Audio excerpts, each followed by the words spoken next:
हाँ जी, good morning everyone. अपने कोले अपने कोर्स के दौरान जिहड़ा अपने कोले विषय हैगा कि अपना पंजाबी भाषा का अध्यापन, इस विषय के दौरान आप जो जानकारी हासिल करांगे वो भाषा ते अपने कोले अर्थ अते परिभाषावां तो आपां शुरू करना है। ਹੁਣ ਜਿਹੜਾ ਸਾਡੇ ਕੋਲੇ ਅਸੀਂ ਵੱਖ-ਵੱਖ ਵਿਸ਼ਿਆਂ ਦੌਰਾਨ ਅਸੀਂ ਵੱਖ-ਵੱਖ ਭਾਸ਼ਾਵਾਂ ਦੇ ਰਾਹੀਂ ਅਸੀਂ ਗਿਆਨ ਹਾਸਲ ਕਰਦੇ ਆ। ਆਪਾਂ ਜਦੋਂ ਪਹਿਲਾ ਲੈਕਚਰ ਲਗਾਇਆ ਸੀਗਾ ਉਹਦੇ ਵਿੱਚ ਆਪਾਂ ਗੱਲ ਕੀਤੀ ਸੀ ਕਿ ਜਿਹੜਾ ਭਾਸ਼ਾ ਦਾ ਅਰਥ ਆਪਣੇ ਕੋਲੇ ਪਹਿਲੇ ਲੈਕਚਰ ਦੇ ਵਿੱਚ ਆਪਾਂ ਜਦੋਂ ਗੱਲ ਕੀਤੀ ਸੀ ਕਿ ਭਾਸ਼ਾ ਦਾ ਅਰਥ, ਭਾਸ਼ਾ ਦਾ ਅਰਥ ਇਹਦੇ ਵਿੱਚ ਆਪਾਂ ਗੱਲ ਕੀਤੀ ਸੀ ਕਿ ਜਿਹੜਾ ਮਨੁੱਖ ਹੈਗਾ ਉਹ ਕੀ ਹੈਗਾ ਸਮਾਜਿਕ ਪ੍ਰਾਣੀ ਹੈ। ਮਨੁੱਖ ਕੀ ਹੈਗਾ, ਆਪਾਂ ਥੋੜਾ ਜਿਹਾ ਇੱਕ ਵਾਰੀ ਇਸ ਨੂੰ ਦੁਹਰਾ ਲੈਂਦੇ ਆ। ਮਨੁੱਖ ਇੱਕ ਸਮਾਜਿਕ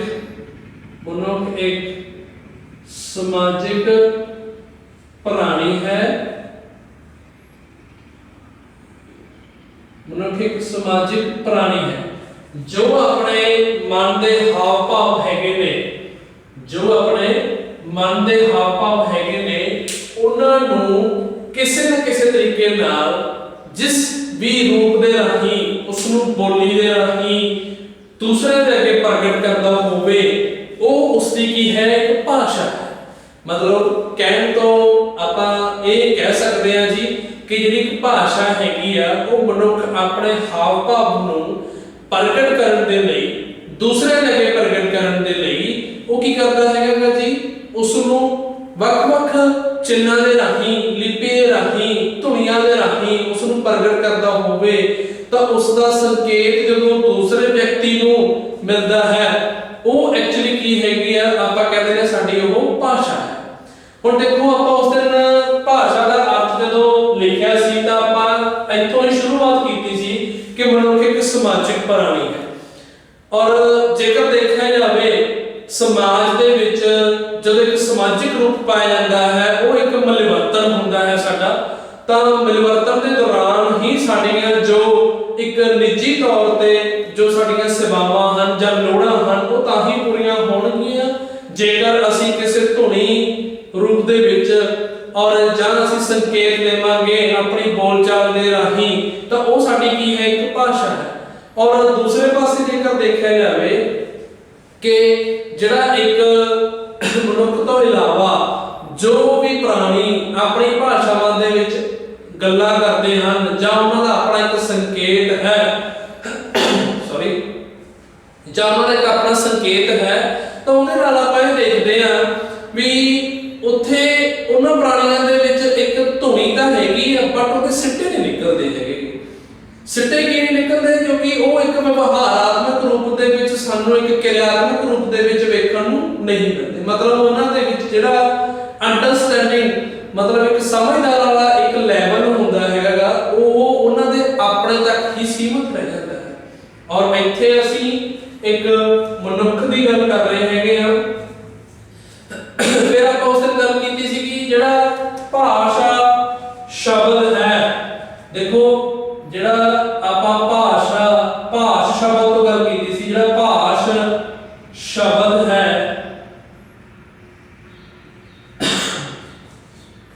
ओहो किथों लिया गया सीगा जी, संस्कृत दा संस्कृति दा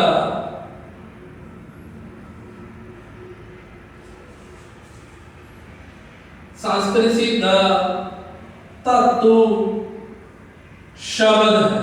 संस्कृति दा धातु शब्द है। हुण इथों असी जदों भाषा शब्द की गल कीती आपां उहदा अर्थ भी क्लियर कीता सीगा। हुण सैकेंडरी इत्थे दूजी तरफ देखिया जावे इहदा एक भाषा है। जदों इस नूं भाषा दे विच जदों आपां इस नूं भाषा दे विच लिखदे हां तां इहदा जिहड़ा सुमेल हैगा दो शब्दां राहीं होया भाष प्लस आ। ਇਹ ਕੀ ਹੈਗਾ ਇੱਕ ਪਛੇਤਰ ਸ਼ਬਦ ਹੈ। ਇਹ ਜਿਹੜਾ ਸ਼ਬਦ ਹੈਗਾ ਇਹ ਪਛੇਤਰ ਸ਼ਬਦ ਹੈ। ਪਛੇਤਰ ਦੇ ਵਿੱਚ ਆ ਕੇ ਆ ਲੱਗਦਾ ਹੈ, ਜਿਹੜਾ ਕਿ ਇੱਕ ਸਾਡੇ ਕੋਲ ਸੰਪੂਰਨ ਸ਼ਬਦ ਜਿਹੜਾ ਹੈਗਾ ਉਹ ਭਾਸ਼ਾ ਦੇ ਰੂਪ ਦੇ ਵਿੱਚ ਸਾਨੂੰ ਮਿਲਦਾ ਹੈ। ਆਪਾਂ ਇੱਥੋਂ ਤੱਕ ਪਹਿਲੇ ਲੈਕਚਰ ਦੇ ਵਿੱਚ ਆਪਾਂ ਗੱਲ ਕੀਤੀ ਸੀਗੀ। ਅੱਜ ਜਦੋਂ ਆਪਾਂ ਅੱਗੇ ਸ਼ੁਰੂ ਕਰਨਾ ਹੈਗਾ ਉਹਦੇ ਵਿੱਚ ਆਪਾਂ ਕਹਿ ਸਕਦੇ ਹਾਂ ਕਿ ਜਿਹੜਾ ਭਾਸ਼ਾ ਸ਼ਬਦ ਜਿਹੜਾ ਹੈਗਾ ਉਰਦੂ ਦੇ ਲਈ ਜਾਂ ਫਾਰਸੀ ਦੇ ਲਈ ਭਾਸ਼ਾ ਸ਼ਬਦ ਜਿਹੜਾ ਹੈਗਾ ਭਾਸ਼ਾ ਸ਼ਬਦ ਉਰਦੂ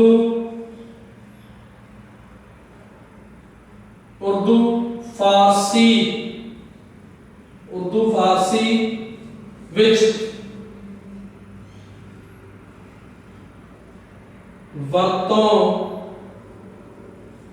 ਵਰਤੋਂ ਕਰਦੇ ਹਨ। देखो मैं बार-बार उस चीज को दोहरा देना जी कि ਜਿਹੜਾ ਭਾਸ਼ ਸ਼ਬਦ ਹੈਗਾ ਸੰਸਕ੍ਰਿਤੀ ਧਾਤੂ ਤੋਂ ਮੰਨਿਆ ਗਿਆ ਹੈ, ਔਰ ਜਦੋਂ ਅਸੀਂ ਉਹਦੇ ਪਿੱਛੇ ਐੜੇ ਨੂੰ ਕੰਨੇ ਦੀ ਗੱਲ ਕਰਦੇ ਹੈਗੇ ਆ ਉਹ ਕੀ ਹੈਗਾ ਸਾਡੇ ਕਰਮ ਹੈ, ਜਿਹਨੂੰ ਅਸੀਂ ਬੋਲ ਕੇ ਕਹਿੰਦੇ ਆ ਕਿ ਇਹ ਬੋਲ ਕੇ ਜਾਂ ਬੋਲਿਆ ਗਿਆ। ਉਹ ਕਿਸੇ ਵੀ ਧੁਨੀਆਂ ਦੀ ਸਹਾਇਤਾ ਲੈ ਕੇ ਅਸੀਂ ਇੱਕ ਭਾਸ਼ਾ ਦੇ ਰਾਹੀਂ ਜੋ ਆਪਣੇ ਸੰਕੇਤ ਇੱਕ ਦੂਸਰੇ ਨੂੰ ਪ੍ਰਗਟ ਕਰਦੇ ਹੈਗੇ ਆ ਉਹ ਸਾਡੀ ਕੀ ਹੈਗੀ ਹੈ ਭਾਸ਼ਾ। ਤਾਂ ਹੁਣ ਇਸ ਨੂੰ ਜਿਹੜੇ ਉਰਦੂ ਜਾਂ ਫਾਰਸੀ ਜਿਹੜੇ ਬੋਲਣ ਵਾਲੇ ਹੈਗੇ ਨੇ ਜਾਂ ਵਰਤੋਂ ਦੇ ਵਿੱਚ ਲੈ ਕੇ ਆਉਂਦੇ ਹਨ ਉਹ ਕੀ ਹੈਗਾ ਜ਼ੁਬਾਨ ਸ਼ਬਦ ਦੀ ਵਰਤੋਂ ਕੀਤੀ ਜਾਂਦੀ ਹੈ ਜੀ ਕਿਹਨਾਂ ਵੱਲੋਂ ਜੀ ਉਰਦੂ ਜਾਂ ਫਾਰਸੀ ਦੇ ਵਿੱਚ ਜਦੋਂ ਅਸੀਂ ਗੱਲ ਕਰਦੇ ਹੈਗੇ ਆ ਉਦੋਂ ਕਿਹੜਾ ਸ਼ਬਦ ਹੁੰਦਾ ਹੈ ਜੀ ਸਾਡੇ ਕੋਲ ਜ਼ੁਬਾਨ ਦਾ ਸ਼ਬਦ ਹੁੰਦਾ ਹੈ। ਹੁਣ ਦੇਖੋ ਅਸੀਂ ਜ਼ੁਬਾਨ ਦੀ ਗੱਲ ਕੀਤੀ, ਜ਼ੁਬਾਨ ਦੇ ਵਿੱਚ ਜਿਹੜਾ ਹੈਗਾ ਸ਼ਬਦ ਦਾ ਜਦੋਂ ਅਸੀਂ ਪ੍ਰਯੋਗ ਕਰਦੇ ਹੈਗੇ ਆ ਤਾਂ ਅੰਗਰੇਜ਼ੀ ਵਾਲੇ ਹੈਗੇ ਨੇ ਆਪਾਂ ਨਾਲ ਅੱਗੇ ਵਧਦੇ ਹੈਗੇ ਨੇ। ਜਿਹੜਾ ਭਾਸ਼ਾ ਸ਼ਬਦ ਹੈਗਾ ਭਾਸ਼ਾ ਸ਼ਬਦ ਅੰਗਰੇਜ਼ੀ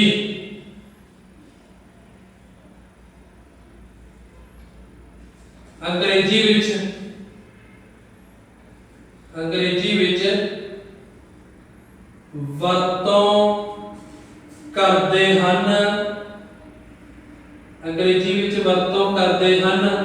ਉਹ ਕਿਸ ਤਰੀਕੇ ਨਾਲ ਵਰਤੋਂ ਕਰਦੇ ਹਨ? ਮੈਂ ਇੱਥੇ ਇੰਗਲਿਸ਼ ਹੀ ਲਿਖੂੰਗਾ ਜੀ ਟੰਗ, ਔਰ ਟੰਗ ਜਿਹੜਾ ਸ਼ਬਦ ਹੈਗਾ ਸਾਡਾ ਦੇਖੋ ਇਹ ਅੰਗਰੇਜ਼ੀ ਦਾ ਅਨੁਵਾਦ ਹੈ। ਜਦੋਂ ਅਸੀਂ ਇਹਦੇ ਵਿੱਚ ਪੰਜਾਬੀ ਦੀ ਗੱਲ ਕਰਦੇ ਹੈਗੇ ਆ ਕਈ ਭਾਸ਼ਾ ਨੂੰ ਕੀ ਕਹਿੰਦੇ ਹੈਗੇ ਨੇ ਮਦਰ ਟੰਗ ਦੀ ਗੱਲ ਕਰਦੇ ਹੈਗੇ ਆ, ਮਾਤ ਭਾਸ਼ਾ ਦੀ ਗੱਲ ਕਰਦੇ ਹੈਗੇ ਆ, ਪਰ ਕਿਤੇ ਨਾ ਕਿਤੇ ਜਦੋਂ ਸਾਡੇ ਕੋਲ ਜ਼ੁਬਾਨ ਦੀ ਗੱਲ ਹੋਈ, ਸਾਡੇ ਕੋਲ ਟੰਗ ਦੀ ਗੱਲ ਹੋਈ, ਇੱਥੇ ਸਾਡੇ ਕੋਲ ਉਰਦੂ ਫਾਰਸੀ ਦੀ ਗੱਲ ਹੋਈ, ਔਰ ਇੱਥੇ ਸਾਡੇ ਕੋਲ ਕੀ ਹੈਗਾ ਜੀ ਅੰਗਰੇਜ਼ੀ ਦੇ ਵਿੱਚ ਗੱਲ ਹੋ ਰਹੀ ਹੈ ਵੀ ਅੰਗਰੇਜ਼ੀ ਦੇ ਵਿੱਚ ਜਦੋਂ ਭਾਸ਼ਾ ਸ਼ਬਦ ਦੀ ਵਰਤੋਂ ਕਰਦੇ ਹੈਗੇ ਆ ਜਾਂ ਆਪਾਂ ਉਹਦੇ ਅਰਥਾਂ ਦਾ ਪ੍ਰਯੋਗ ਕਰਦੇ ਹੈਗੇ ਆ ਜਾਂ ਸਮਝਦੇ ਹੈਗੇ ਆ ਤਾਂ ਉੱਥੇ ਸਾਡੇ ਕੋਲੇ ਟੰਗ ਜਿਹੜਾ ਹੈਗਾ ਸਾਡੇ ਕੋਲੇ ਉਹ ਵੇਖਣ ਨੂੰ ਸਾਨੂੰ ਮਿਲਦਾ ਹੈਗਾ, ਅਸੀਂ ਉਹਨਾਂ ਦੇ ਪ੍ਰਯੋਗ ਕਰਦੇ ਹੈਗੇ ਆ। ਹੁਣ ਜਿਹੜਾ ਟੰਗ ਸ਼ਬਦ ਜਿਹੜਾ ਹੈਗਾ ਉਹ ਕਿੱਥੋਂ ਉਤਪੰਨ ਹੋਇਆ ਹੈਗਾ? ਜਿਹੜਾ ਟੰਗ ਸ਼ਬਦ ਹੈਗਾ ਉਹ ਲਿੰਗੁਆ ਤੋਂ ਉਤਪੰਨ ਹੋਇਆ ਹੈ।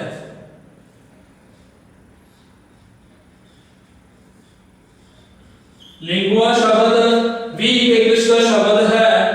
ਤਾਂ ਇੱਥੇ ਜਦੋਂ ਅਸੀਂ ਲਿੰਗੁਆ ਦੀ ਗੱਲ ਕੀਤੀ ਹੈਗੀ ਅਰਥਾਂ ਦੇ ਵਿੱਚ, ਹੁਣ ਟੰਗ ਤੇ ਲਿੰਗੁਆ ਦੋ ਸ਼ਬਦਾਂ ਦਾ ਪ੍ਰਯੋਗ ਜਿਹੜਾ ਹੈਗਾ ਅਸੀਂ ਦੱਸ ਰਹੇ ਹੈਗੇ ਆ ਕਿ ਭਾਸ਼ਾ ਦੇ ਵਿੱਚ ਅੰਗਰੇਜ਼ੀ ਦੇ ਵਿੱਚ ਜਦੋਂ ਅੰਗਰੇਜ਼ੀ ਬੋਲਣ ਵਾਲੇ ਕਹਿ ਲਓ ਜਾਂ ਅੰਗਰੇਜ਼ੀ ਦਾ ਜਦੋਂ ਪ੍ਰਯੋਗ ਕਰਦੇ ਹਨ ਉਹ ਆਪਣੇ ਟੰਗ ਦਾ ਕੀ ਕਰਦੇ ਹਨ ਪ੍ਰਯੋਗ ਕਰਦੇ ਹਨ। ਜਿਵੇਂ ਆਪਾਂ ਕਹਿ ਦਿੰਦੇ ਹਾਂ ਕਿ ਆਮ ਜੀ ਸਮਾਜ ਦੇ ਵਿੱਚ ਆਪਾਂ ਨੂੰ ਭਾਸ਼ਾ ਦੇ ਵਿੱਚ ਵਰਤਣ ਨੂੰ ਵੇਖਣ ਨੂੰ ਮਿਲਿਆ ਕਿ ਮਦਰ ਟੰਗ, ਇਹ ਇਸ ਦੀ ਕੀ ਹੈਗੀ ਹੈ ਮਦਰ ਟੰਗ ਹੈ। ਤਾਂ ਉੱਥੇ ਟੰਗ ਦੇ ਵਿੱਚ ਜ਼ੁਬਾਨ ਦੀ ਗੱਲ ਆਉਂਦੀ ਹੈ। ਤਾਂ ਜਦੋਂ ਅਸੀਂ ਟੰਗ ਦੀ ਗੱਲ ਕਰਦੇ ਹੈਗੇ ਆ ਤਾਂ ਕਹਿੰਦੇ ਇਹ ਇੱਕ ਲਿੰਗੁਆ ਦੇ ਨਾਲ ਜੁੜਿਆ ਹੈਗਾ।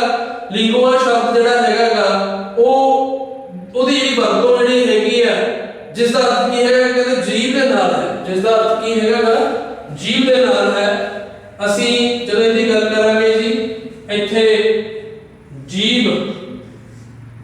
शब्द जिहड़ा हैगा सानू वेखण नूं मिलदा है। तां जीभ दी जी वरतों हैगी है। हुण इत्थे एक गल ध्यान नाल समझण वाली है जे कि जिहड़ा भाषा दा अर्थ हैगा गा ਉਹ ਸੰਸਕ੍ਰਿਤੀ ਦੇ ਦੁਆਰਾ ਜਿਹੜਾ ਇੱਕ ਧਾਤੂ ਸ਼ਬਦ ਸੀ ਉਹ ਭਾਸ਼ ਸੀਗਾ। ਜਦੋਂ ਐੜੇ ਨੂੰ ਕਰਨਾ ਲੱਗ ਗਿਆ ਖੇਤਰ ਦੇ ਵਿੱਚ ਉਹਦਾ ਕਰਮ ਹੋ ਗਿਆ ਬੋਲਣਾ ਹੋ ਗਿਆ। ਹੁਣ ਭਾਸ਼ਾ ਸ਼ਬਦ ਉਰਦੂ ਫਾਰਸੀ ਦੇ ਵਿੱਚ ਵਰਤੋਂ ਕਰਦੇ ਆ ਉਹਨੂੰ ਜ਼ੁਬਾਨ ਦੇ ਨਾਮ ਦੇ ਨਾਲ ਜਾਣਿਆ ਜਾਂਦਾ ਹੈ।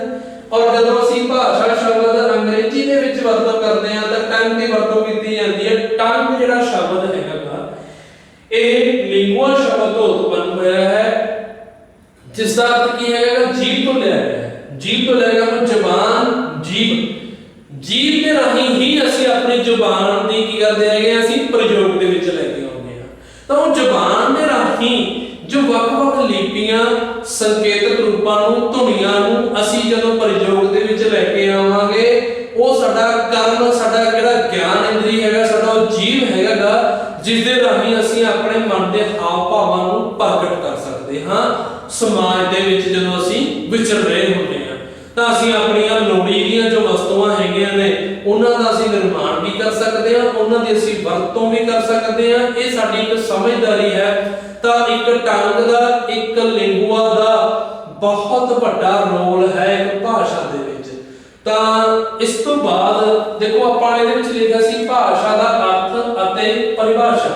ਇਹਦਾ ਭਾਸ਼ਾ ਦਾ ਜਿਹੜਾ ਅਰਥ ਸੀਗਾ ਆਪਾਂ ਇਸ ਨੂੰ ਕੰਪਲੀਟ ਜਾਂ ਮਤਲਬ ਆਪਾਂ ਇਸ ਨੂੰ ਪ੍ਰੋਪਰ ਤਰੀਕੇ ਨਾਲ ਅਸੀਂ ਦੇਖ ਲਿਆ ਹੈ ਔਰ ਸਮਝ ਵੀ ਲਿਆ ਹੈ। ਹੁਣ ਅਸੀਂ ਇਸ ਤੋਂ ਬਾਅਦ ਅਸੀਂ ਭਾਸ਼ਾ ਦੇ ਪਰਿਭਾਸ਼ਾ ਦੀ ਗੱਲ ਕਰਾਂਗੇ। ਭਾਸ਼ਾ ਦੀ ਪਰਿਭਾਸ਼ਾ ਦੀ ਗੱਲ ਕਰਾਂਗੇ ਜੀ। ਵੱਖ-ਵੱਖ ਸਾਡੇ ਕੋਲੇ ਪਰਿਭਾਸ਼ਾ ਕਰਤਾ ਹੋਏ ਨੇ ਜਿਨ੍ਹਾਂ ਨੇ ਸਾਨੂੰ ਭਾਸ਼ਾ ਦੇ ਪ੍ਰਤੀ ਜਾਣਕਾਰੀ ਦਿੱਤੀ ਹੈ। ਤਾਂ ਉਹ ਜਾਣਕਾਰੀ ਸਾਨੂੰ ਜਿਹੜੇ ਆਪਾਂ ਘੱਟੋ-ਘੱਟ ਜਦੋਂ ਕਿਸੇ ਵੀ ਵਿਸ਼ੇ ਦੇ ਦੌਰਾਨ ਜਦੋਂ ਆਪਾਂ ਕੋਈ ਪ੍ਰਸ਼ਨ ਦਾ ਹੱਲ ਕਰ ਰਹੇ ਹੁੰਦੇ ਆ ਤਾਂ ਉੱਥੇ ਸਾਨੂੰ ਇਹ ਸਮਝ ਲੈਣਾ ਚਾਹੀਦਾ ਹੈ ਕਿ ਜਿਹੜੀ ਸਾਡੀ ਜਾਣ ਪਹਿਚਾਣ ਹੁੰਦੀ ਹੈ ਜਾਂ ਅਰਥ ਹੁੰਦੇ ਹਨ ਉਸ ਤੋਂ ਬਾਅਦ ਅਸੀਂ ਪਰਿਭਾਸ਼ਾਵਾਂ ਦਾ ਜ਼ਰੂਰ ਜ਼ਿਕਰ ਕਰਨਾ ਹੁੰਦਾ ਹੈ। ਤਾਂ ਜਿਹੜੀਆਂ ਸਾਡੇ ਕੋਲੇ ਪਰਿਭਾਸ਼ਾ ਹੈਗੀ ਹੈ ਪਰਿਭਾਸ਼ਾ ਭਾਸ਼ਾ ਦੀ ਪਰਿਭਾਸ਼ਾ ਭਾਸ਼ਾ ਦੀ परिभाषा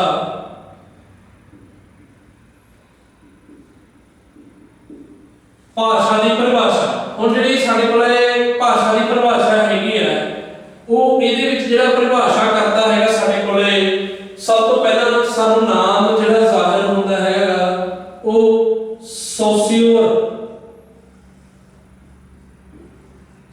ਜਿਹੜਾ ਸ਼ਬਦ ਹੈਗਾ ਇਹ ਆਪਣੇ ਕੋਲੇ परिभाषा करता का नाम है। इन्होंने भाषा की परिभाषा दे देने दे लिए की योगदान पाया हैगा आपा एज इट ही उसनु पढ़ के जेड़ा हैगा आपा उसनु याद करना होगा उसनु समझना होगा। इन्होंने भाषा को चिन्हां की प्रणाली कहा है। इन्होंने की हैगा कहते भाषा किहड़ी है चिन्हां की प्रणाली है। भाषा जिहड़ी हैगी है दे अनुसार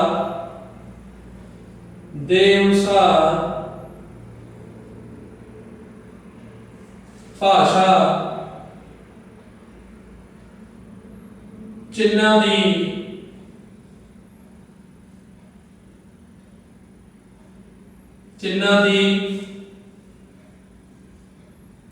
प्रणाली है। चिन्हां दी प्रणाली है। हुण इहदे विच चिन्ह की गल कीती गई हैगी है। चिन्ह किहड़े हुंदे ने ਆਪਾਂ ਉਸ ਨੂੰ ਥੋੜਾ ਜਿਹਾ ਵਿਸਥਾਰ ਪੂਰਵਕ ਆਪਾਂ ਇਹਦੀ ਜਾਣਕਾਰੀ ਹਾਸਲ ਕਰਾਂਗੇ ਜੀ। ਹੁਣ ਚਿੰਨ੍ਹਾਂ ਦੀ ਗੱਲ ਕੀਤੀ ਹੈ ਇਹਨਾਂ ਨੇ। ਹੁਣ ਚਿੰਨ੍ਹਾਂ ਤੋਂ ਕੀ ਭਾਵ ਹੈ ਦੇਖੋ ਜਦੋਂ ਪ੍ਰਾਤਨ ਸਮੇਂ ਦੇ ਵਿੱਚ ਦੇਖੀਏ ਤਾਂ ਭਾਸ਼ਾ ਦਾ ਜਿਹੜਾ ਜਨਮ ਹੈਗਾ ਆਪਾਂ ਇਹ ਪੜ੍ਹਦੇ ਆ ਰਹੇ ਹਾਂ ਕਿ ਸੰਸਕ੍ਰਿਤੀ ਦੇ ਧਾਤੂ ਸ਼ਬਦ ਭਾਸ਼ ਤੋਂ ਹੋਇਆ ਹੈ। ਪਰ ਮਨੁੱਖ ਨੂੰ ਹਾਲੇ ਤੱਕ ਇਹ ਨਹੀਂ ਪਤਾ ਹੈਗਾ ਵੀ ਇਹ ਭਾਸ਼ਾ ਕਿਸ ਲਈ ਬਣੀ ਸੀ। ਭਾਸ਼ਾ ਤਾਂ ਦੇਖੋ ਇੱਕ ਜਾਨਵਰਾਂ ਦੀ ਵੀ ਹੈਗੀ ਆ ਔਰ ਮਨੁੱਖਾਂ ਦੀ ਵੀ ਹੈਗੀ ਆ। ਉਸ ਦਾ ਅੰਤਰ ਕੀ ਹੈਗਾ ਉਸ ਦੀ ਸਮਝ ਦੇ ਉੱਤੇ ਉਸ ਦੀ ਕਿਰਿਆਵਾਂ ਦੇ ਉੱਤੇ ਹੈ। ਹੁਣ ਜਦੋਂ ਅਸੀਂ ਉਸ ਨੂੰ ਵਿਸਥਾਰਪੂਰਵਕ ਜਾਣਕਾਰੀ ਹਾਸਲ ਕਰਦੇ ਆ ਤਾਂ ਸਾਨੂੰ ਸੋਸ਼ਲ ਨੇ ਕਹਿੰਦਾ ਕਿ ਜਿਹੜਾ ਭਾਸ਼ਾ ਹੈਗੀ ਹੈ ਕਹਿੰਦੇ ਚਿੰਨ੍ਹਾਂ ਦੀ ਪ੍ਰਣਾਲੀ ਹੈ। ਮਤਲਬ ਕਿਤੇ ਨਾ ਕਿਤੇ ਸਾਡੀ ਭਾਸ਼ਾ ਦੇ ਵਰਤੋਂ ਦੇ ਵਿੱਚ ਜੋ ਅਸੀਂ ਸੰਪੂਰਨ ਆਪਣਾ ਪ੍ਰਗਟਾਓ ਦੂਸਰੇ ਸਾਹਮਣੇ ਕਰਦੇ ਹੈਗੇ ਆ, ਚਾਹੇ ਉਹ ਕਿਸੇ ਵੀ ਵਸਤੂਆਂ ਦੇ ਲਈ ਹੋਵੇ, ਉੱਥੇ ਚਿੰਨ੍ਹਾਂ ਦੀ ਵਰਤੋਂ ਕੀਤੀ ਜਾਂਦੀ ਹੈ। ਹੁਣ ਉਹ ਚਿੰਨ੍ਹ ਕਿਸ ਪ੍ਰਕਾਰ ਦੇ ਹੈਗੇ ਨੇ, ਇਹਦੇ ਵਿੱਚ ਇੱਕ ਉਹਨਾਂ ਨੇ ਉਦਾਹਰਨ ਦਿੱਤੀ, ਕਹਿੰਦੇ ਸ਼ੁਰੂਆਤ ਦੇ ਵਿੱਚ ਸਾਡੇ ਕੋਲੇ ਅਸੀਂ ਮਨੁੱਖ ਨੇ ਇੱਕ ਜਾਨਵਰ ਚਾਰ ਲੱਤਾਂ ਵਾਲਾ, ਇੱਕ ਕੁੱਤੇ ਨੂੰ ਚਾਰ ਲੱਤਾਂ ਵਾਲਾ ਜਾਨਵਰ ਜਿਹੜਾ ਇਹਨਾਂ ਨੇ ਉਦਾਹਰਨ ਦਿੱਤੀ ਸੀ ਸਾਨੂੰ, ਚਾਰ ਲੱਤਾਂ ਵਾਲਾ ਜਾਨਵਰ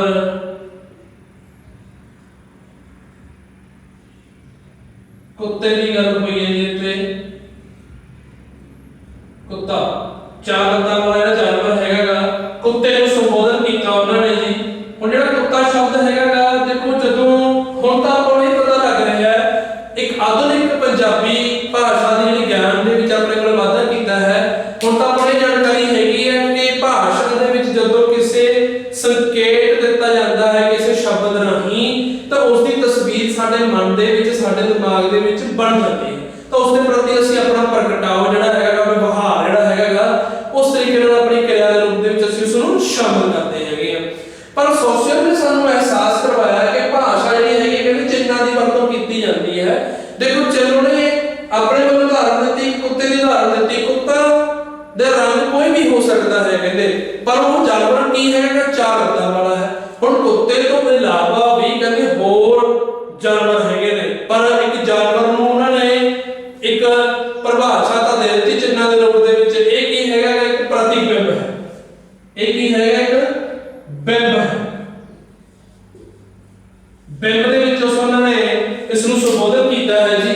ਤਾਂ ਜੇਕਰ ਆਪਾਂ ਗੱਲ ਕਰੀਏ ਵੀ ਜਿਹੜਾ ਬਿੰਬ ਹੈਗਾ ਬਹੁਤ ਮਹੱਤਵ ਰੱਖਦਾ ਹੈ ਇੱਕ ਭਾਸ਼ਾ ਦੇ ਰੂਪ ਦੇ ਵਿੱਚ। ਜਿੰਨਾ ਟਾਈਮ, ਜਿੰਨਾ ਸਮਾਂ ਜਦੋਂ ਅਸੀਂ ਮਨੁੱਖ ਦੀ ਕਿਰਿਆਵਾਂ ਦੇਖੀਏ, ਉਹ ਬਿੰਬ ਤੋਂ ਬਿਨਾਂ ਜਿੰਨਾ ਟਾਈਮ ਉਹ ਬਿੰਬ ਦੀ ਵਰਤੋਂ ਨਹੀਂ ਕੀਤੀ ਜਾਊਗੀ, ਤਾਂ ਉੱਥੇ ਕਹਿੰਦੇ ਉਹਨਾਂ ਦੀ ਸਮਝਦਾਰੀ ਦੇ ਵਿੱਚ ਉਹਨਾਂ ਚਿੰਨ੍ਹਾਂ ਦਾ ਕੀ ਹੋ ਸਕਦਾ, ਪ੍ਰਯੋਗ ਨਹੀਂ ਹੋ ਸਕਦਾ।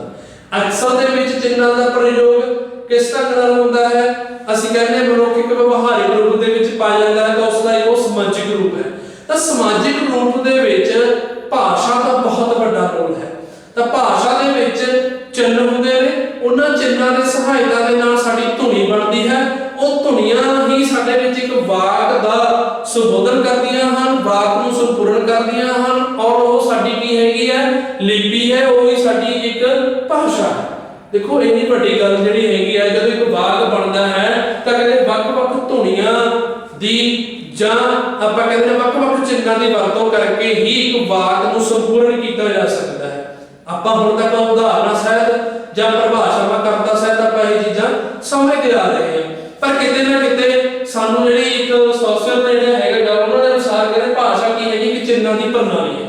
ਇਹਨਾਂ ਨੇ ਸਿਰਫ ਇੱਕ ਚਿੰਨ੍ਹ ਨੂੰ ਪਰਿਭਾਸ਼ਿਤ ਕਰਕੇ ਹੀ ਸਾਰੀਆਂ ਉਦਾਹਰਨਾਂ ਨੂੰ ਆਪਣੇ ਵਿੱਚ ਕੀ ਕਰ ਲਿਆ, ਸਮੇਟ ਲਿਆ, ਔਰ ਉਸ ਦਾ ਪ੍ਰਵੇਖਣ ਜਿਹੜਾ ਹੈਗਾ, ਉਸ ਦਾ ਪ੍ਰਯੋਗਿਕ ਜਿਹੜੀ ਅਵਸਥਾ ਹੈਗੀ ਹੈ, ਉਹ ਆਧੁਨਿਕ ਪੰਜਾਬੀ ਦੇ ਇੱਕ ਯੁੱਗ ਦੇ ਵਿੱਚ ਆਪਾਂ ਨੂੰ ਵੇਖਣ ਨੂੰ ਮਿਲਦੀ ਹੈਗੀ ਹੈ। ਹੁਣ ਭਾਸ਼ਾ ਕੀ ਹੈਗੀ, ਕਹਿੰਦੇ ਪ੍ਰਾਚੀਨ ਵਿਗਿਆਨੀਆਂ ਦੀ ਪਤੰਜਲੀ ਮੁਨੀ ਦੇ ਅਨੁਸਾਰ, ਹੁਣ ਭਾਰਤ ਦੇ ਜਿਹੜੇ ਪ੍ਰਾਚੀਨ ਪਤੰਜਲੀ ਮੁਨੀ ਨੇ, ਪਤੰਜਲੀ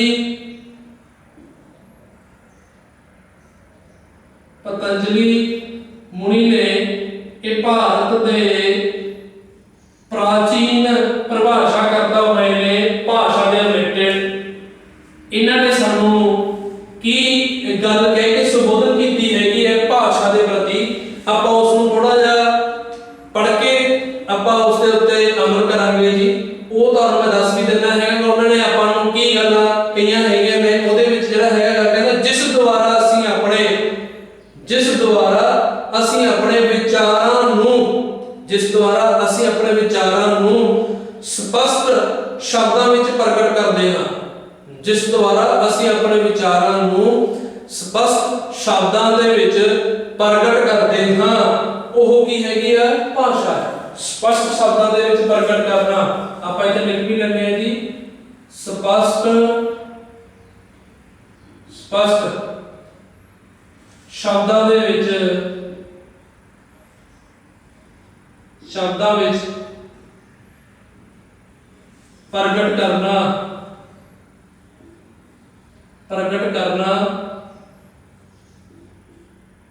भाषा है। प्रगट करना भाषा है। देखो ये गल बड़ी वधिया उन्होंने दसी है आपां नूं कि जिहड़ी भाषा है पतंजलि मुनि जी ने की कहता स्पष्ट शब्दां दे विच प्रगट करना ही की है भाषा। देखो अपने कोले जिहड़ा विषय के अनुसार के भाषा का अर्थ आपां पढ़ चुके हैं, हुण आपां परिभाषा करतन की गल कर रहे हैं। उहदे विच मैं सोशल जिहड़ा हैगा उन्होंने की गल की है कि भाषा की है उन्होंने चिन्हां नूं इंपॉर्टेंस की गल की है। इहदे विच जिहड़ा हैगा अपना रोल पतंजलि मुनि के अनुसार की हैगा स्पष्ट शब्दां विच प्रगट करना भाषा है। हुण जिहड़े साडे कोल स्पष्ट शब्द ने इस दे विच उन्होंने महत्ता दसी है आपां नूं। हुण जेकर मैं कहां अपने कोले शब्द हैगे उन्हां शब्दां दा अर्थ कदों प्रगट होगा जदों आपां चिन्हां दी वरतों करांगे। हुण चिन्ह देखो आपां की कह सकते हैं चिन्ह साडे कोले किस रूप दे विच हो सकते हैं भाषा नूं जां स्पष्ट शब्दां नूं जिहड़े चिन्ह हैगे ने चिन्हां दी वरतों नाल ही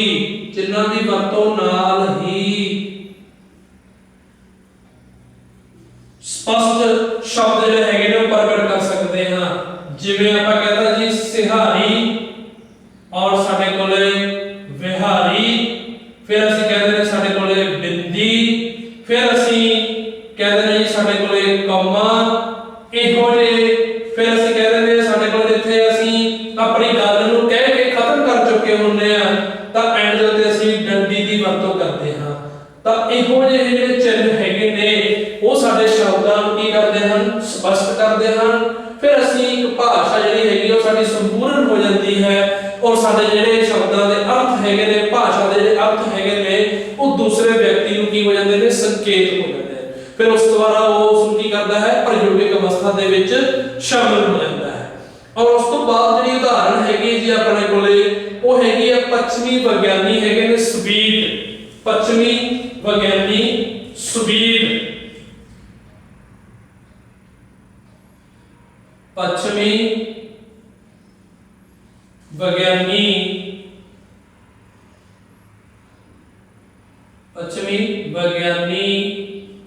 स्वीड। हुण साडे कोले पश्चिमी विज्ञानी स्वीड हैगे ने जिन्हां ने इह परिभाषा दित्ती कि जिहड़ी भाषा है साडे कोले जिन्हां ने सानू ये डिफाइन किया हैगा भाषा के प्रति। तो उत्थे जदों असीं उन्हां बारे उन्होंने सानू की जानकारी दी हैगी आ जिहड़े साडे स्वीड जी हैगे ने उन्होंने गल की है कि धुनियां द्वारा विचारां दा प्रगटा, धुनियां द्वारा विचारां दा प्रगटा, धुनियां द्वारा विचारां दा प्रगटा, धुनियां द्वारा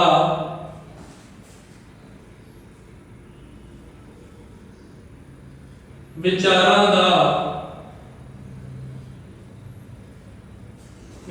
दा प्रगटा।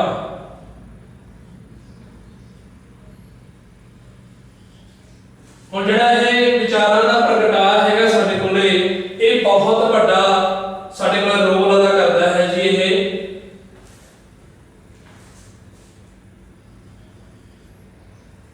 विचारां दा प्रगटा। हुण ਇੱਥੇ देखो साडे कोल विचार ने, ਇੱਥੇ ਤੇ विचारां ਦੀ ਗੱਲ ਕੀਤੀ ਹੈਗੀ ਆ, ਧੁਨੀਆਂ ਦੀ ਵੀ ਗੱਲ ਹੋਈ ਹੈਗੀ ਆ, ਵਿਚਾਰਾਂ ਦੀ ਵੀ ਗੱਲ ਹੋਈ ਹੈ। ਔਰ ਪ੍ਰਗਟਾ ਕਰਨਾ, ਪ੍ਰਗਟਾ ਆਪਾਂ ਕਦੋਂ ਕਰਦੇ ਹਾਂ ਜਦੋਂ ਸਾਡੀਆਂ ਆਪਣੀਆਂ ਲੋੜਾਂ ਹਨ, ਅਸੀਂ ਦੂਸਰੇ ਸਾਹਮਣੇ ਜਦੋਂ ਅਸੀਂ ਆਪਣੇ ਲੋੜਾਂ ਨੂੰ ਪੂਰੇ ਕਰਨ ਦੇ ਲਈ ਉੱਥੇ ਇੱਕ ਭਾਸ਼ਾ ਦੀ ਵਰਤੋਂ ਕਰਾਂਗੇ। ਉਹ ਸਾਡਾ ਕੀ ਹੋਵੇ ਇੱਕ ਭਾਸ਼ਾ ਦੀ ਵਰਤੋਂ ਕਰਦੇ ਹੋਏ ਸਾਡਾ ਪ੍ਰਗਟਾ ਦਾ ਰੂਪ ਹੋ ਗਿਆ। ਜਦੋਂ ਅਸੀਂ ਵਿਚਾਰ ਤੇ ਧੁਨੀਆਂ ਦੇਖੋ ਧੁਨੀਆਂ ਜਿਹੜੀਆਂ ਹੈਗੀਆਂ ਨੇ सिहारी बिहारी बिंदी कौमा टिप्पी अदक और डंडी लगा के जदों ਅਸੀਂ ਨਾ चिन्हां ਦੀ ਵਰਤੋਂ ਕਰਾਂਗੇ ਤਾਂ ਸਾਨੂੰ ਉਹ ਇੱਕ ਸ਼ਬਦਾਂ ਦਾ ਕੀ ਬਣ ਜੂਗਾ ਕਿ ਧੁਨੀ ਮਿਲ ਜੂਗੀ। ਤਾਂ ਉਸ ਧੁਨੀਆਂ ਦੇ ਰਾਹੀਂ ਸਾਡੀ ਕੀ ਹੋ ਜੂਗੀ ਉਹ ਵਾਕ ਦੇ ਵਿੱਚੋਂ ਸਾਡੀ ਕੀ ਬਣ ਜੂਗੀ ਭਾਸ਼ਾ ਬਣ ਜੂਗੀ। ਜਿਵੇਂ ਜਿਵੇਂ ਅਸੀਂ ਵੱਖ-ਵੱਖ ਸ਼ਬਦਾਂ ਦਾ ਸੁਮੇਲ ਕਰਕੇ ਵੱਖ-ਵੱਖ ਧੁਨੀਆਂ ਦਾ ਇਸਤੇਮਾਲ ਕਰਾਂਗੇ ਅਸੀਂ ਸ਼ਬਦਾਂ ਦੇ ਰਾਹੀਂ, ਤਾਂ ਉਹਨਾਂ ਸ਼ਬਦਾਂ ਦੇ ਰਾਹੀਂ ਜਦੋਂ ਅਸੀਂ ਆਪਣੇ ਮੌਖਿਕ ਅਵਸਥਾ ਦੇ ਵਿੱਚ ਆਵਾਂਗੇ, ਮੌਖਿਕ ਰੂਪ ਦੇ ਵਿੱਚ ਅਸੀਂ ਜਦੋਂ ਬੋਲੀ ਦੀ ਵਰਤੋਂ ਕਰਦੇ ਹਾਂ ਤਾਂ ਐਕਚੁਅਲ ਦੇ ਵਿੱਚ ਸਾਡੀ ਕੀ ਬਣ ਜਾਂਦੀ ਹੈਗੀ ਹੈ? ਭਾਸ਼ਾ। ਹੁਣ ਦੇਖੋ ਭਾਸ਼ਾ ਨੂੰ ਅਸੀਂ ਸੌਸਰੇ ਦੇ ਜਿਹੜਾ ਹੈਗਾ ਸਾਡੇ ਕੋਲੇ ਉਹਨਾਂ ਨੇ ਵੀ ਦੱਸਤਾ ਵੀ ਚਿੰਨ੍ਹਾਂ ਦੀ ਵਰਤੋਂ ਕੀਤੀ ਜਾਂਦੀ ਹੈ। ਤਾਂ ਇੱਥੇ ਪਤੰਜਲੀ ਮੁਨੀ ਜੀ ਹੈਗੇ ਨੇ ਸਾਡੇ ਕੋਲੇ, ਉਹਨਾਂ ਨੇ ਕਹਿੰਦੇ ਜਿਹੜੇ ਸਪਸ਼ਟ ਸ਼ਬਦ ਹੈਗੇ ਨੇ ਉਹਨਾਂ ਨੂੰ ਪ੍ਰਗਟ ਕਰਨਾ ਹੀ ਭਾਸ਼ਾ ਹੈ। ਤਾਂ ਉਹਦੇ ਵਿੱਚ ਸਪਸ਼ਟ ਸ਼ਬਦ ਤਾਂ ਹੀ ਬਣਨਗੇ ਜੇਕਰ ਚਿੰਨ੍ਹਾਂ ਦੀ ਵਰਤੋਂ ਕੀਤੀ ਜਾਊਗੀ। ਸਿਹਾਰੀ ਹੈ, ਬਿਹਾਰੀ ਹੈ, ਬਿੰਦੀ ਹੈ, ਅਦਕ ਹੈ, ਟਿੱਪੀ ਹੈ ਔਰ ਡੰਡੀ। ਉਸ ਤੋਂ ਬਾਅਦ ਸਾਡੇ ਕੋਲੇ ਪੱਛਮੀ ਵਿਗਿਆਨੀ ਨੇ ਸਵੀਟ, ਕਹਿੰਦੇ ਨੇ ਧੁਨੀਆਂ ਦੁਆਰਾ ਵਿਚਾਰਾਂ ਦਾ ਪ੍ਰਗਟਾਓ। ਹੁਣ ਧੁਨੀਆਂ ਤੇ ਵਿਚਾਰਾਂ ਦਾ ਬਹੁਤ ਵੱਡਾ ਰੋਲ ਹੈ ਇੱਕ ਭਾਸ਼ਾ ਦੇ ਵਿੱਚ। ਜਿੰਨਾ ਟਾਈਮ ਅਸੀਂ ਆਪਣੇ ਵਿਚਾਰਾਂ ਨੂੰ ਕਿਸੇ ਅੱਗੇ ਸੰਬੋਧਨ ਕਰਨਾ ਹੋਵੇ ਤਾਂ ਸਾਨੂੰ ਉੱਥੇ ਭਾਸ਼ਾ ਦਾ ਇਸਤੇਮਾਲ ਕਰਨਾ ਪਊਗਾ। ਤਾਂ ਉਹ ਭਾਸ਼ਾ ਤਾਂ ਹੀ ਸੰਪੂਰਨ ਹੋਊਗੀ ਜੇਕਰ ਵੱਖ-ਵੱਖ ਧੁਨੀਆਂ ਦਾ ਇੱਕ ਸ਼ਬਦਾਂ ਦੇ ਵਿੱਚ ਪ੍ਰਯੋਗ ਕੀਤਾ ਜਾਊਗਾ। ਉਹਨਾਂ ਸ਼ਬਦਾਂ ਨੂੰ ਵਾਕ ਦੇ ਸਹਿਤ ਅਸੀਂ ਦੂਸਰਿਆਂ ਦੇ ਅੱਗੇ ਆਪਣੇ ਵਿਚਾਰਾਂ ਨੂੰ ਕੀ ਕਰ ਸਕਦੇ ਹੈਗੇ ਆ? ਪ੍ਰਗਟ ਕਰ ਸਕਦੇ ਆ। ਤਾਂ ਇੱਕੋ ਹੀ ਓਵਰਆਲ ਜੇਕਰ ਆਪਾਂ ਸਾਰੀਆਂ ਪਰਿਭਾਸ਼ਾਵਾਂ ਦੇਖੀਏ ਤਾਂ ਉਹਦੇ ਅਨੁਸਾਰ ਸਿੱਟਾ, ਇੱਥੇ ਆਪਾਂ ਸਿੱਟੇ ਦੀ ਗੱਲ ਕਰ ਰਹੇ ਹਾਂ ਜੀ, ਪਰਿਭਾਸ਼ਾਵਾਂ ਦਾ ਸਿੱਟਾ। ਹੁਣ ਪਰਿਭਾਸ਼ਾਵਾਂ ਦਾ ਸਿੱਟਾ ਕੀ ਹੈਗਾ? ਦੇਖੋ ਆਪਾਂ ਕਹਿ ਸਕਦੇ ਹਾਂ ਕਿ ਉਪਰੋਕਤ ਦਿੱਤੇ ਹੋਏ ਭਾਸ਼ਾ ਦੇ ਅਰਥ ਅਤੇ ਵੱਖ-ਵੱਖ ਪਰਿਭਾਸ਼ਾਵਾਂ ਕਰਤਾ ਦੁਆਰਾ ਜੋ ਇੱਕ ਪ੍ਰਗਟ ਹੋ ਰਿਹਾ ਇੱਕ ਭਾਸ਼ਾ ਦੇ ਸੰਬੰਧੀ, ਉਹਦੇ ਵਿੱਚ ਆਪਾਂ ਇਹ ਗੱਲ ਲਿਖ ਸਕਦੇ ਕਿ ਭਾਸ਼ਾ ਜਿਹੜੀ ਹੈਗੀ ਹੈ ਧੁਨੀਆਂ ਤੇ ਚਿੰਨ੍ਹਾਂ ਦੀ ਵਰਤੋਂ ਦੇ ਨਾਲ ਜੋ ਅਸੀਂ ਵਾਕ ਦੇ ਵਿੱਚ ਵਰਤੇ ਗਏ ਸ਼ਬਦ ਹੈਗੇ ਨੇ ਉਹ ਸੰਪੂਰਨ ਅਵਸਥਾ ਦੇ ਵਿੱਚ ਅਸੀਂ ਕੀ ਹੈਗਾ ਦੂਸਰਿਆਂ ਦੇ ਅੱਗੇ ਕੀ ਹੈਗਾ ਪ੍ਰਗਟ ਕਰ ਸਕਦੇ ਹਾਂ। ਇਹ ਭਾਸ਼ਾ ਦਾ ਇੱਕ ਰੂਪ ਹੈ, ਇਹ ਇੱਕ ਭਾਸ਼ਾ ਦੀ ਇੱਕ ਸਮਝ ਹੈ।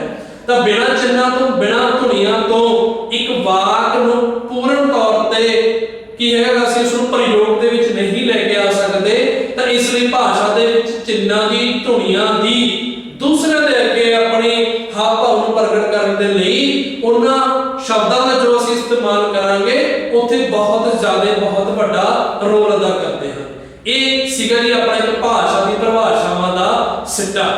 ਆਪਾਂ ਇਸ ਤੋਂ ਬਾਅਦ ਜਿਹੜਾ ਅਗਲਾ ਲੈਕਚਰ ਲੱਗੂਗਾ ਤਾਂ ਉਸ ਦੇ ਵਿੱਚ ਆਪਾਂ ਭਾਸ਼ਾ ਦੀ ਪ੍ਰਕਿਰਤੀ ਬਾਰੇ ਆਪਾਂ ਪੜਾਂਗੇ।